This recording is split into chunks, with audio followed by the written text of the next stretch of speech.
for illumined life to be birthed into form. I am the truth. I am the light. Illumined, beloved, divine.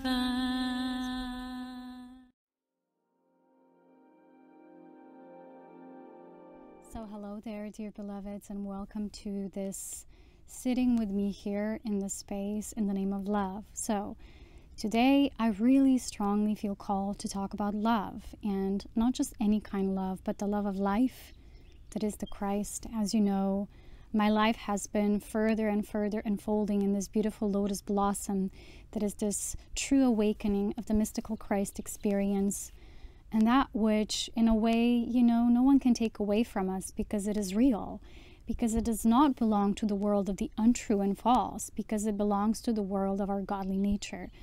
So because I'm inspired with this continuous outpouring of love as of the late, because I've let a lot of things go in my life and I've experienced tremendous suffering and upheaval in my life through the transgression, opposition against Christ or the Antichrist establishments that are coming forth through many different beings and their falling aspects. And still I'm here. I'm a survivor of that. And what survived in me and what reawakened within me ever so more is the nature of Christ. So before that experience, even though I had a lot of awareness, always, lots of knowledge, wisdom even, I was not yet fully residing in this Christ. You know, that true nature, the original self, the only immaculate self that is our true self. And for me, that is my spirit, Aurea. And so as I was going deeper into this, you know, I realized how much this has been a shaping of a diamond inside, and that in truth, in this earthly realm, because it is still so enslaved and manipulated and distorted in so many ways, we do require a certain amount of push, all of us. And no being is excluded from that, because this is the world of clay, of matter, and a physical form of substance that has a particular density to it. So what really shapes us through this suffering is not this constant push towards more power, but this unfolding into the power of love. And so today I want to go deeper, and before I start with today's sharing, I want to ask you to not just focus on the words that I'm speaking, or how I appear to be, or how I'm dressed, or how I look, how I feel to you. You know, many people tell me how I feel to them, how they feel me, what is coming through me, but that's their impression of me in that moment. It's not the totality of me, and the totality of the self is what any person should be focusing upon anyway, if we're truly to be blessed with the presence of love, that is the Christ. So I want to ask you to focus more on the essence that's coming beneath the words, beyond the words, and perhaps my facial expressions, not as the appearance, but the grace that's emanating as I'm sharing these words with you, that I'm sharing this transmission with you, as I'm sitting and holding space together with you. I know that those of you who are still here watching, somehow you're a part of the very select few who feel inspired to continue on this path through the Christhood, not just the pursuit of knowledge and this inception of spirituality, which we were so superimposed upon in this world. And for me, spirituality, a word in itself, has no substance. It's empty. There is no such thing as a spiritual pursuit. That's only the pursuit of the divine self, of divinity within, of godhood. And we're all devotees and disciples of that in a way. No one is excluded. So when you truly get what it's about and you start stepping on this path, I know there will be somehow a clearing of the way, because not all souls are ready or have even a desire with them at this particular cycle to experience this profound anointment of the Christ, the inner beloved, the beloved of life. So let's start by addressing this love. And I know in this world, in our world, there's so many different amounts, kinds of love, and we give them different names. And even in the book by Sarah, supposedly Joshua's daughter, when she transcribed his teachings, there is this description of different kinds of love, like the love towards family, the love for devotion and service, agape love, eros love. I've talked about this before many times. And for me, the Christ is not a particular aspect of that love, but it is all of them included as one. It is that which is the core within the circle that all of these emanations of love are, and their expressions as they're being carried out into this world, coming directly from the Spirit of God, the Spirit of life. And so, as we're being more developed within ourselves, and the soul likes to experience on its journey different kinds of this love, and let's say in one lifetime the soul would say, I only wish to experience this love. I wish to feel how romance feels like. And many souls have that experience, and their desire is fulfilled by divine source.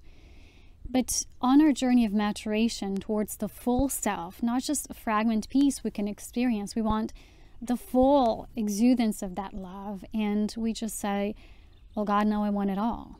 And this is what the Christ is. It's all of those loves as one. It's the core of the mother. It is the heart of source and her expression, the womb of life. And so when you're truly in Christ, this love has all maturity and wisdom in it. You never have to seek outside of yourself again. You never have to be, you change, you're not an argumentative person anymore. You become a deeply contemplative and meditative person. That is what changes you. I have people who've known me before. Before I used to be that and going through this rebirth. I've died many times before, but there was no such a, deeper death than the death with this transgression that I had to experience. Somehow it was a part of my purpose and plan encoded in my life design. And so sometimes these people who knew you from before would think, well, that person is that to me, and that's how I feel them to be. And somehow that's not the reality, because the Christ is a living thing, as it is expression of life in each of our bodies. And because of that, the body is also the carrier of the Christ. It's not just in what we think, it's a belief. Spiritual one, but nonetheless still a belief, right? It's not what this is. It consumes us all over, that love. And for me, when I experienced that, even though my inner human child still has specific different tendencies, still not fully absorbed in it, and that's a process, as we're getting more and more absorbed in this love, the human child needs lots of nurturance, and the self-love that the Christ exudes and sends towards that beautiful child within as the inner gift of life, is these subtle impulses that tell this child that it's okay, that perhaps this child was not always chosen by others, or others understood it or got it, or we were seen by someone or something. And then the only desire remains when you're truly in that essence is to see yourself. And when you get to tell your beautiful inner child from the perspective of your divine parenthood, and you tell them, it's okay because I choose you. Because I choose you always, because you are the Christ. And there's many questions, like, how do I know I'm the Christ? Because when you get to that experience of love, many people perhaps will be in opposition to you, and they would somehow think you believe that you're above everyone and everything, but that's not the truth, because the Christ is in unity with everyone. So if you're truly in the Christ, you won't see yourself above anyone. You're going to remain quiet and humble. But you also know that you can become a part of their world if they're still not in the Christ, because I often describe this as parallel realities. And in parallels, we can never meet. We can have that infinite loop connection. We just can't. It's an impossibility. We're like parallel universes living, somehow aware of each other. We're aware of that there's something there, and we're feeling impulses, but we're not fully interlocked yet. So you see, that's what I refer to as Illumined Union, as a state when you first achieve this within. And those of you who've been doing this work perhaps for a while, and I know that I've come into the Illumined Union a while ago. However, what this means is that this Illumined Union, when it was seated within me, has to precipitate and gradually move into my human form and expression. And sometimes there still would be a little leftover of that which we call the human self. And the Christhood within is not an exclusion of the human and saying, well, this world of matter and this human is unreal. No, it's the distortions of what the fallen nature and the fallen choice made the human to be in its unrightful state. It's not the truth. We made this world fallen one because of our own choices, because we as souls, they're souls who have participated in this experience of the fall. We're going to talk about that in the next video though, but it is about us realizing that and taking those choices back, which is the source of our empowerment. So what once disempowered us is now our source of power. And what you will notice is the more you're in the Christ, the more transparent and translucent you become. You don't hide anything. You reveal your heart. Your heart is like being given on the sleeve, and you no longer fear of being hurt. So you don't make your choices based on that, but you still protect yourself, because the Christ in this world has to be protected and nurtured, because it is a beautiful child. And God itself, this beautiful source of life, wants to protect it. God does not want the Christ to now be at the disposal of everyone who does not even cherish the Christ, who does not understand. So when I make anything and I share it with you, I share it in the name and the spirit of Christ, not a person to person. But I want my inner Christhood to inspire yours and call it back into life, so that you yourself will have that awakening, because that's what we're doing. We're awakening each other into this principle, which is the immortal nature within, that so many souls at this particular cycle have the opportunity to experience and are at the verge of experiencing. But there is this precursor or this predisposition, which we call the mystical Christ awakening or the mystical Christ experience, which you just know when you're in it. It's like your life is never the same. And, even though you perhaps before were somehow, by your definition, spiritual person, being in the Christ is much different than seeing yourself as a spiritual person. You're a person of life. And you see that and you respect that life essence in everyone, because everyone is the same. So you see and greet people in the name of the Christ. But when people hold expectations from you, perhaps not always awareingly, because they believe that world is real for them, because it is, just like the world of Christ is real to you. So you have to respect that and acknowledge them, and that's the truth. But in the same way, you can't sell yourself out in a way that, you would sell yourself short, because it's no longer who you are and what you serve, because in the spirit and the name of the Christ, you serve life. And as the beautiful Master Jesus already said, we are serving humanity, not men. So that means not the ego and the expectations of men. Because what he explains in that book I've shared with you, he calls this experience of the human tendencies in the human world, there was a world of the untrue, the world of swaying. So there's always a swaying from left to right. So if you would have, there's an extreme of feelings. So if you would have an extreme high, eventually that high would be followed by an extreme low. And this is what he describes here as the swaying of these energies. And they're always energies in opposition. You're always in duality. So even in the way we communicate with each other, there's a lack of this true intimacy. So relationships are very much lived on the surface. And people, the way they commune with one another, if they are still not within their inner Christ life, true love, eternal love expression, this will show in the relationship. This will be reflected. And people will reflect one another, which, many people call the karmic relating experience, which is true. So for those of us who've been pursuing this path of the Christ, relationships per se were not the ideal. They're not the utmost importance, because we first needed to build the house within. We needed to build that house of spirit, the spirit of Christ, and have that inner communion in that first primordial God relationship, which is not based on scriptures and ideologies, but the feeling of life and the spark that is you. It's not always easy to feel this spark. A lot of people think they feel themselves, but they would feel a tiny fracture of who they are. And it's still not the whole, because trust me, when you feel your whole self, it will precipitate into your life and you will make drastic changes that perhaps before you weren't able to make. Because only the Christ can make such changes, because it is that impactful on your life. Everything before is just like cosmetics, right? Doing surgery on top, on the surface. But it doesn't penetrate the bottom of the core, of the principle of the fundamental law of life. So for me, I've chosen Christ. It is my only source of inspiration now. And I would see now, and I will talk about this right now for people who are in that state, how to maintain it, because it's not just one-time awakening experience. Through the wisdom of your gradual application of this life and the adoration of life, you will have to be very clear on how you love yourself first through Source.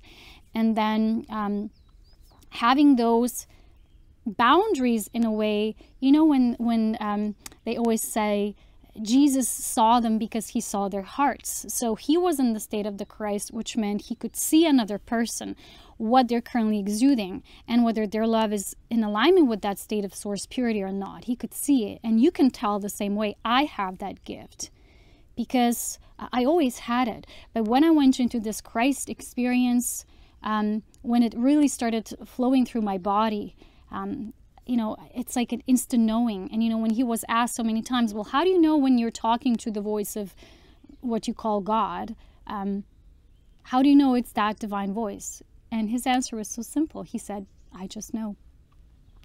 And when you're still on top of that surface, like scratching the surface, you know, and that's why the soul has difficulty in this realm, because the world has put quite a weight on the human personality self, so the soul can really pierce through. So that's what I said, you as still existing on the personal persona level, in that level, you know, there's several levels of that identification with the personality self.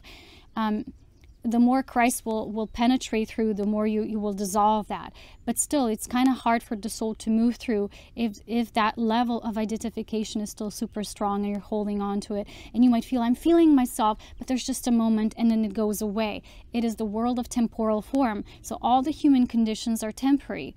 They're not lasting. So the love we build from that state is always temporal. That's why people keep falling in and out of love. And they get infatuated, but they don't feel real love. Real love never changes. You might feel an emotional swaying still because, you know, as humans, we're going through this. But the love remains. Love is there. It's whether someone would be ignorant to you or what you would say, they're not in respect towards you, any kind of way. But your love remains unchanged because it moves from that true state of Christ. And the only way you truly know you're the Christ, you will get completely in that state, which is sacrificial love, selflessly serving, devoted, unconditional, anointing the beloved within, and always the absolute, right? It's divine. And in that state, when you feel you're not in it, it means you need to bring in more. You need to cultivate more of that light quotient through your human form, which means we're just existing at different levels of pouring that light quotient, liquid light quotient of the crystalline Christos self, right? And that's where the changes are. So if you're pulsating, like you're a powerful emanating ray, and someone is just starting that little shine, peeking through, you will see the difference. And it's not a competition. But it will be difficult for you to maintain yourself as that person sees the reality, or they're seeing the world, because your version of the world is like super more expanded. Because the world and its perception is being formed through your inner self. It is a reflection of your inner self. So if someone is getting perhaps argumentative with us, or in any kind of way they're expressing their truth, they're just seeing how they're currently seeing through this temporal condition, and that would change. In another moment, they would see differently. As long as it's still changing, it's still not in the Christ. But the Christ nature is like it always sees in the same way. It's all exuding. It's all pervasive. It's constant. And it's not about you having good or bad days, because we all do as humans. But even when you have a bad moment, sometimes we say we have a bad moment, or we're not having, you know, we're feeling more friction.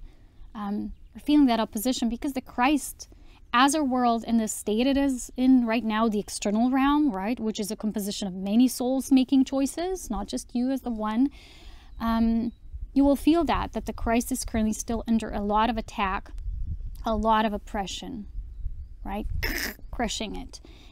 So that will always remain. People sometimes tell me, well, you had a difficult life. I wish you had an easier life now. I don't know about that. I don't make those calls. God does, which means whatever kind of life I'm having, in either way, I have to pierce through and exude my Christ essence. That's why I'm here. Whether I'm recording a video or not, I'm just sitting somewhere in silence, being humbly myself, humbly withdrawn Aurea. I'm just being and beaming. It's the same thing. It doesn't matter what I do. It's just a choice I make whether to share something or not. But it doesn't change the state of being that I am and live it in. That's that true love. So let's talk more about relationships, right, in relation to that love. As you know, most people right now on this planet, we like to believe they live in these twin flame unions they're talked about. That is not the truth, because we know that the state of our world, where it is now, the overall light quotient of the Christ has not yet reached that potential in the human heart to activate the true seat illumined union principle, because that's the only thing that you can actually call a twin soul experience. It is the twinning nature within. It is the absolute merge with the crystalline light body, the human self, and pouring out this exuding nature of this holy essence of life we call the Christ. So when that becomes your ultimate goal, that has to be a priority in these Christos-based relationships. In normal human relationships, we have an idea about the person, we get infatuated about something, or we like someone, which is normal, right? We have that experience. We all had them. I did as well, but never fulfilled me. And so it's not about giving that up. It's surrendering that to something greater and grander. So when you're forming a true union, you have to always put the Christ at the core, at the center of your relationship. If you don't, relationship will always fail. Either way. Now, 10 years later, it's not a permanent bond, because the only permanent bond that is formed through Christ, right? That's what the infinity symbol represents. And it's in both ways, vertically and horizontally. That's the true illumined union nature, and how we can emphasize it and describe it in a simple matter. And so in relationships, right? Those of you who would find yourself in that Christos space, in that clear, transparent space, but you will still meet people, and people sometimes will come to you for assistance unknowingly. They might think they want something else, but their soul wants something different that the human thinks that they want. So it's normal. We're all interchanging with each other. We're all exchanging the gifts of life. However, some of us do it fully consciously when others don't, and that's the difference. So I want to explain this with something simple that Jesus actually came today and gave me a visual of the circle with the spot in the middle. And he said, when you're in the Christ, you always have to return to that center, which is the core in the middle of the circle. Where most people are, they're in that so-called ring of fire, which is the karmic wheel of life. And it's always like this, and it's spinning. So when you would find yourself in the feeling essence, when you're sharing or whatever you're doing, it might be something you're pursuing or a relationship you're having. Either way, it's you're relating to something as an outside mirror of you. Just in a different octave of, let's say, awareness and embodiment of Christ. And so you would feel like you're being pulled with specific relationships, you're being pulled more towards the center and out of the center, towards the ring, right? Because most people are in this spinning nature, right? And what you really want when you're devoted to Christ, you always want to be in the core. And when you're in the core, still remain with the people in the same way. That's the tricky part, right? Because that's the tendency that the human child, the inner dweller, sometimes has issues with, because it doesn't understand. I'm either in spirit or I'm this human. And, it's something that we're still applying to our lives. But you will notice this, that anytime you're being drawn towards the outer fringes of that circle, you're going to feel like that pull, like the push and pull. And you will be a part of that swaying, right? What Jesus describes as the polarization experience, that swaying. He calls it the swinging energies. They always go from left to right. He calls them the human created constant swaying. The only way the swaying stops is at the core. We know that, right? You probably own a pendulum and you know how it is and how it goes.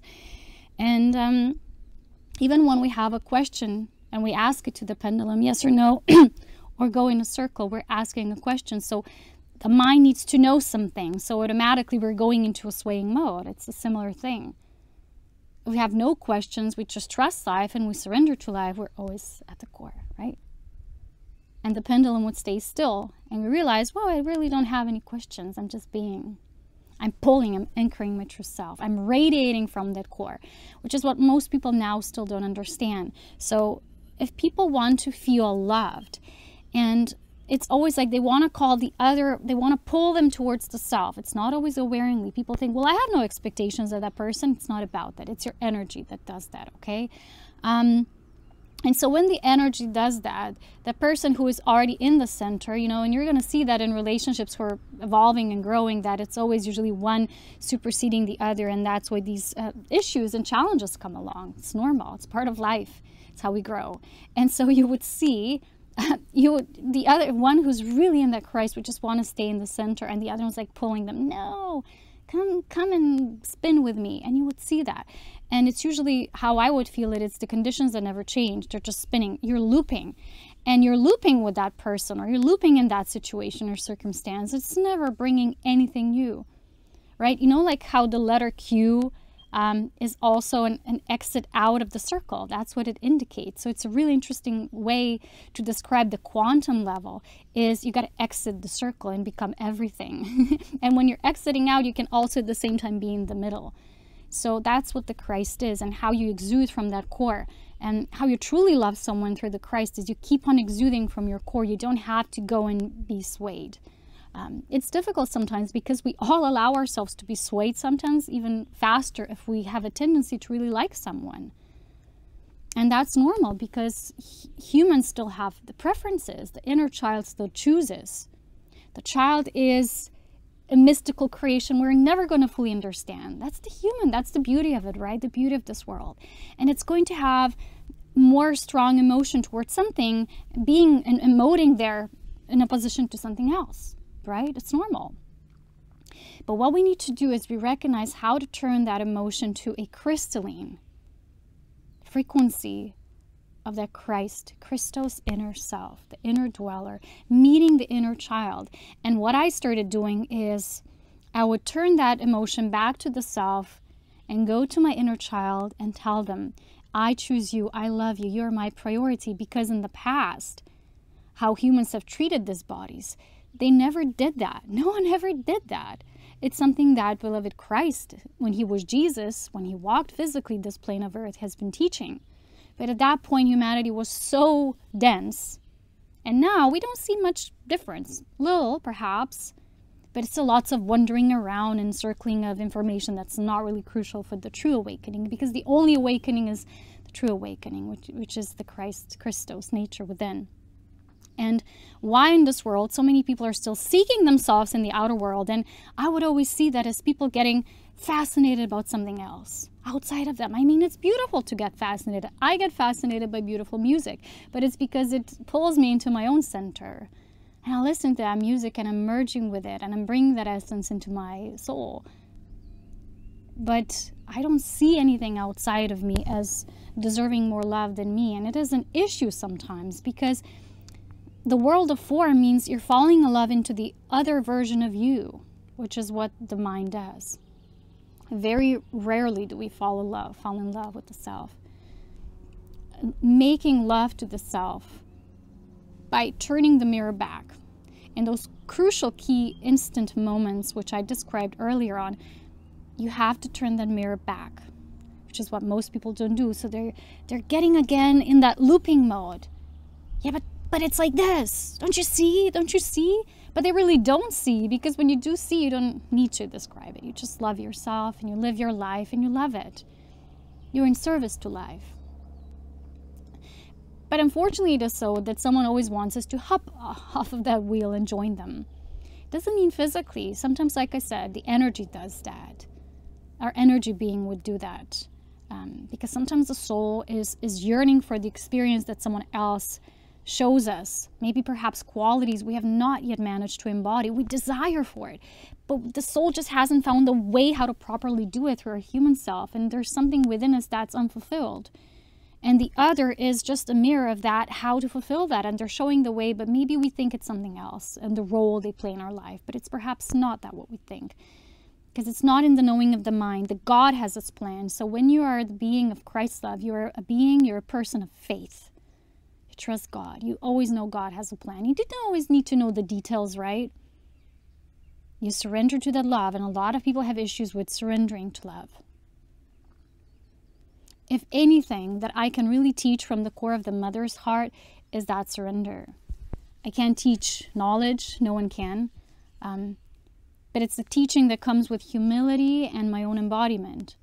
And I would not get to speak about these things if they would not anoint me from within. And my words come from me. I'm not, as you can see, citing them from somewhere else or quoting someone or reading. Sometimes I like, but it's not the essence of me and what I share and how I receive myself and how I feel that love. And it's such an all-pervasive love. And sometimes it might scare someone, might even scare them away. But sometimes those beings who are really in the Christ, they get in that despair mode because they don't want to be alone. I've heard that often. I don't want to be alone. I want to have a sense of community. But do you think a community is a true community if it's not built with a proper house? If it doesn't have the right foundation, it's not community. It's just a few people trying to find a source of connection, but they haven't found it within first. And most people who think they haven't. And sometimes those who have, they don't realize because it's so simple. They think, well, what am I still seeking for? But I'm not, because it's already there within them. And they might not recognize it as a glamorous experience. It's subtle and it's gentle, but it's grand at the same time. So this love, as I've explained, asks us to keep exuding from the core, because anything else will still create the human law. Human law is the world of constantly temporal forms that keep on changing, and the law of cause, right? And then that reaction that follows. And until we return to the Christ, it keeps on replaying, and we will reincarnate over and over again. And I'm not saying that incarnation is a bad thing, but imagine having all these lifetimes and none of them fully being the full self, just being fragments. So this is what true ascension is. This Illumined Union Ascension is your full self, finally. A compilation of all of you returning to this essence self, original self. That's where this love can be found. And yes, sometimes you will have to choose yourself in your supposed loneliness on top of other things, because you are the priority. You don't know what God has in store, whether God has chosen someone who would be in that Christ union with you or not, or a group of people. Christ is still in a very, very early on stages of its development on earth. As Jesus said, right, the kingdom of peace is just beginning to be built here. There's a lot of work still to do, actually. And we have to be patient. Perhaps in this lifetime, not all people would experience that complete Christ union with the other. But it's a start. We are starting. We're maybe just witnessing the first little sprouts coming out. But nonetheless, there they are. And so, yes, it is that simple. And no one can tell you who you are but yourself. And that's why I said I feel no more need to explain to people what I embody, what I don't. People are free to choose to walk away, to come, return. You know, maybe these videos won't even be seen until much later when it's time for someone to see them. It's not about the when. It is about what comes through and when it is time for that to grow. And this is what it's divinely chosen. It's not something we can control, right? So if you truly love yourself, you also have to witness the aspects that are perhaps more selfish tendencies. You have to see the swaying of the pendulum left and right and go to the cause without the cause. That's the middle. That's the causality without the cause. That's the being. And when we're making causes all the time in our human lives, we're going to create reactions. This keeps us in this slaving mode, cycle, looped in, matrix mode. The return to the core is the only thing. True liberation, true salvation. And that love is a gift. The gift of the heart of the mother that has put it in the grand design for each and every soul. But it's according to each soul, when they will wake up and return to that home, it's their own blueprint of life. They get to see what they would experience along the way. And that's the respect nature towards others, and not necessarily needing someone to be that with you, but being that yourself and letting whoever join when it's their time. And if not, you keep on having that state of compassion. So my prayer of life would be, and it continues to be at this time, Christ, you are my only reason for life now. You're my greatest love, which means I am my greatest love. And my desire for all life is to return to that state, so that all souls may know this state. May all know the state of unconditional love, the love without condition, the state of existence without any conditions and causalities that we cause at the human swaying polarization level. Anyway, I love you, all of you. Love does not include maybe sometimes liking someone, but we love it from the truthful nature of this divine presence. So, as always, with great devotion to the Spirit of Life, with love, wisdom, and power, I hope you're able to feel the essence beyond just the words. And thank you for joining me today on this beautiful day when the sun is shining strongly and there's warmth and spirit in our hearts. See you next time.